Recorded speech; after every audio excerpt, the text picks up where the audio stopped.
What is up, my fellow Dwebians? I am Logan, the Totally Epic Gamer, and today we're going to be going over Tier 15 level 30 build for the Technomancer.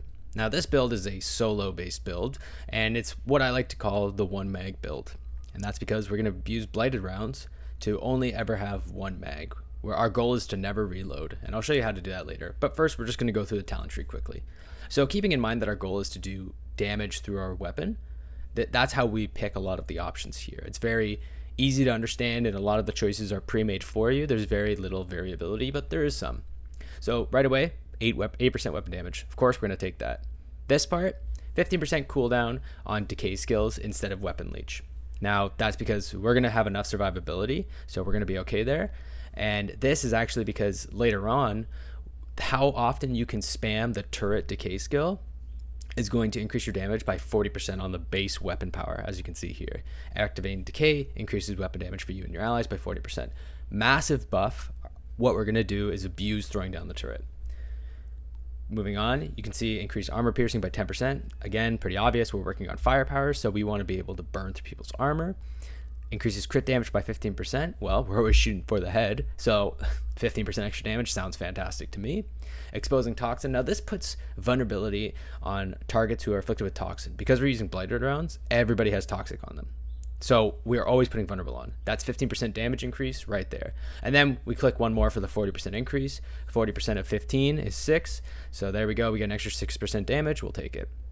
On top of that, this is going to be the one where you can actually make a decision. Increase toxic afflicted on enemies lasts 30% longer. Not that important. Doesn't add that much damage because normally you'll be afflicting toxic on everybody, and you won't really be waiting for them to just die of toxic. This one decreases the distance considered to be long range by 3 meters.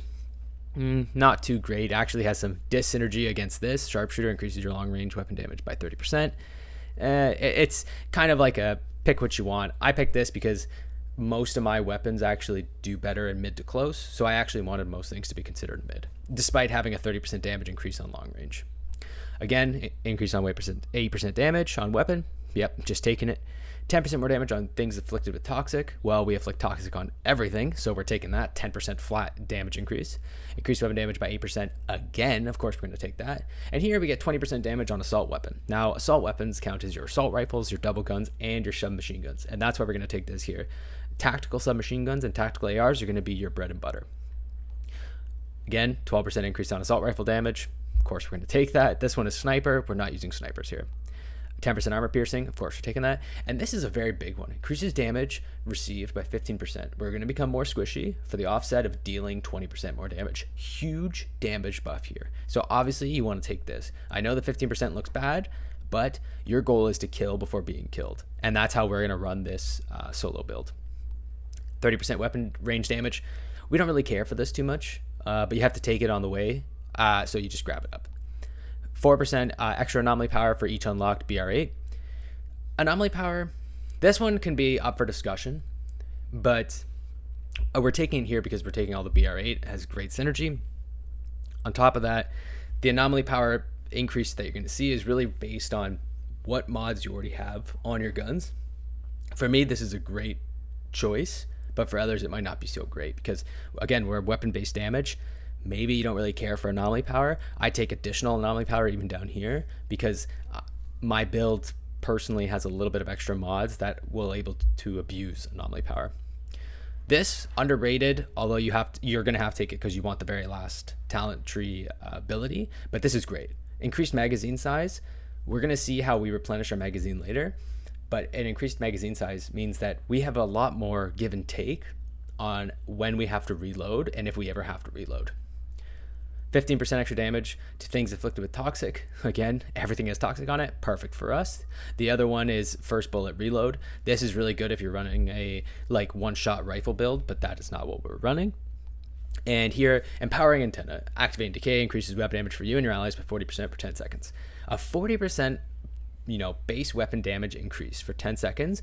And we're going to see why that's so big in just 1 second. And when you saw it before, we took the cooldown reduction.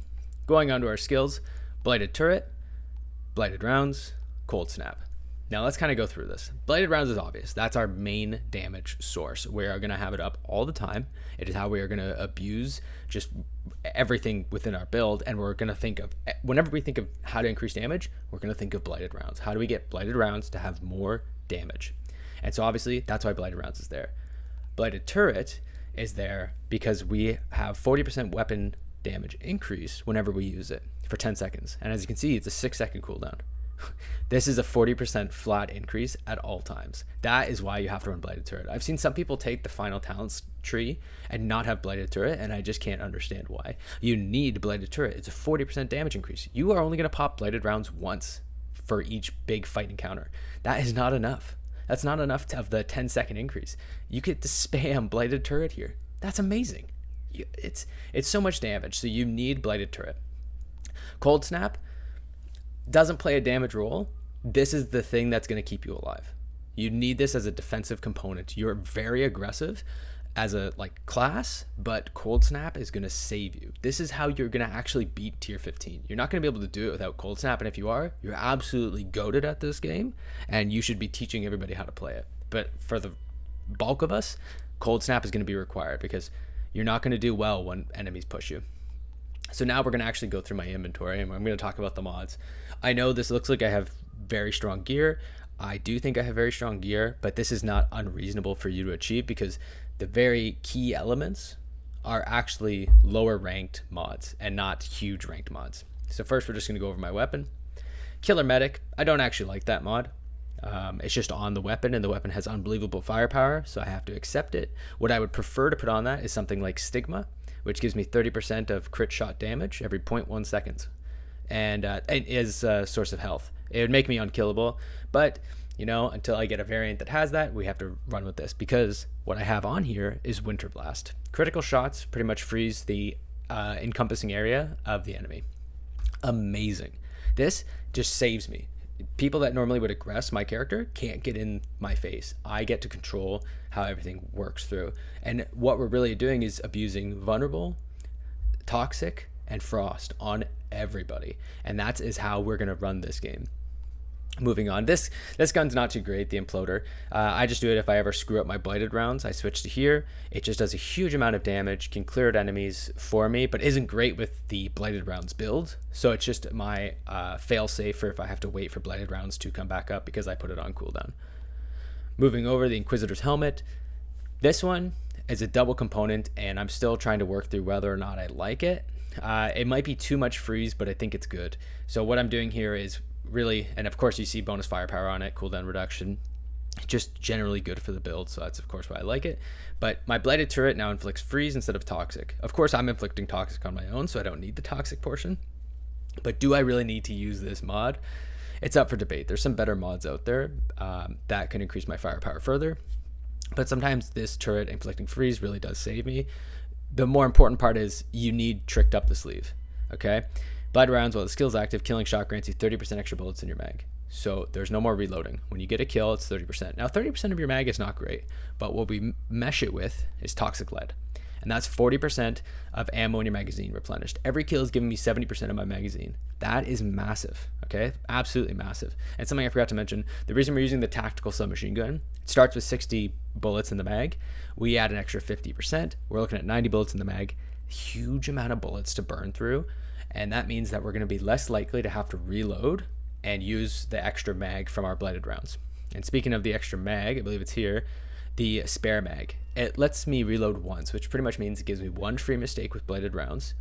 And it's a game saver because there's a little bit of variability. We can't screw it up. When you're fighting a boss is not going to take 90 bullets to kill, right? So you're going to have to kind of weave around that situation and really play with that additional mag.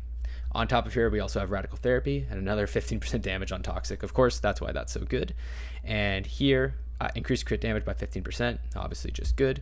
And you can see I also have Attain Golem Protective. What that does is, like the Devastator, reduces damage I take by 65% when my health drops below 30%.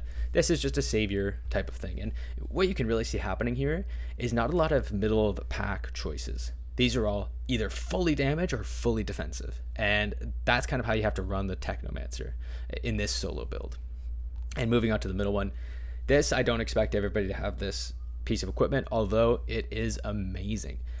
Cold Snap, killing, like the third ability I showed you here, when I freeze somebody, if I pop them and they die while Cold Snap is activated on them, they will do 250,000 damage, and this is affected by Anomaly Power. So that's why I said for me Anomaly Power is big, because I abuse this heavily.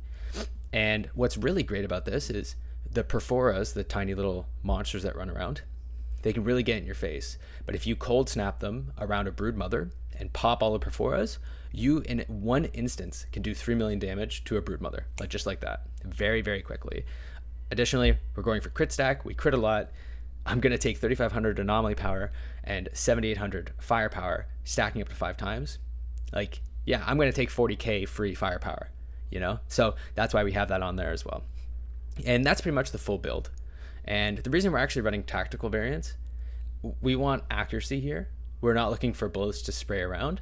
And so we're going to be doing a lot of clicking. And I find the tactical variant is doing the best damage, and that's how you really push it out.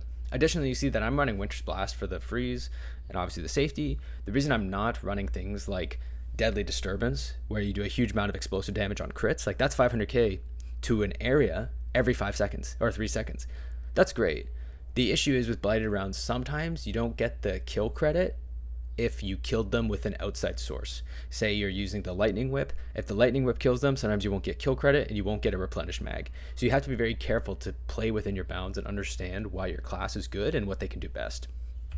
So I'm going to play through a tier 15 here, just to show you kind of how the build works together. Chem Plant is probably one of the best ones for this build because you get a lot of open range. I have a lot of space to run, and I'm just going to show the first couple sections of it and maybe just show you why the build works together so well. So we're going to start the challenge right away. I'm not too worried about this. This is a pretty easy one for the solo Technomancer build, and as you saw, I already have silver tier 15 on it. It's not so bad. So we're just going to walk forward. And right away, I'm going to pop blighted rounds. You can see I get a 40% damage increase. And already we're just kind of popping everybody. And you can see that my magazine, I'm not even looking at the game. I'm just going to look at the magazine. You can see that I'm getting pretty low, 60 bullets. Right as I get this kill, suddenly I'm at 90 again. And that's the whole basis of the build. I'm always going to be able to shoot people. That's all I'm worried about, is always having blighted rounds going and just always being able to kill. And you're going to see that you're going to get into a situation where you're going to have to manage it. Your one clip, like I said, is not always going to be able to kill a boss. So what do you do? And here I'm just putting down the blighted turret so that not only do I get the freeze, but I get the 40% damage as well. And you see I don't even worry about cover. It's not something for me to worry about. But I can also show you why Cold Snap is so good. So right here, this is just unfortunate for these guys. They're all very close together. And right as I pop this guy, you'll see that I do, well, they're all dead. 500k damage to everybody because of the Cold Snap. And it's just extremely powerful. And here you can see that normally you should be worried about cutthroats getting in your face, just like this guy did. But right as you hit a crit, which I apparently can't do, everybody's frozen. And that's great for your situation. And the reason that you're really abusing Frost here is that, well, that's the only way you're going to die. Somebody getting too much in your face. You see, I don't even hide in cover because I don't care about these guys shooting from afar. I only care about the people that get in my face because they're going to interrupt me, they're going to push me around, and they're going to two-shot me. And I can't have that happening, so freeze is the only solution for me. Go over here, Rifleman. What are you doing? Perfect. Here, we're just going to continue moving on. And you'll be able to see here as well, now that we're fighting multiple captains at a time, how the build really works together and what's so great about it. And you can see I've lost blighted rounds, but whenever you transition to a new zone, everything resets. Here we're just going to do some cold snapping on these guys. Unfortunate that we won't be able to cold snap that guy. That's okay. Again, I'm not even worried about the fire. Not a big deal. I just continue pushing forward and keep going.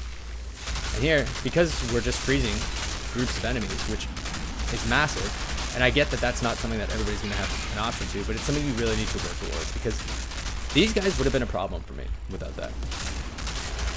Here we go. Just kill this ironclad very easily. And as you can see, the build is a beaut. It's amazing. And I have no problem running through a tier 15. I should have problems. I have not played this. What is this guy doing under here? Hello? I should have problems, you know, right now. But I don't. I'm clearing huge amounts of mobs very quickly, very easily.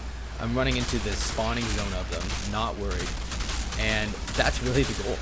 And on top of this build being great in terms of damage and just abusing blighted rounds not having to reload, it's additionally great for another reason. And that's because not reloading means more damage.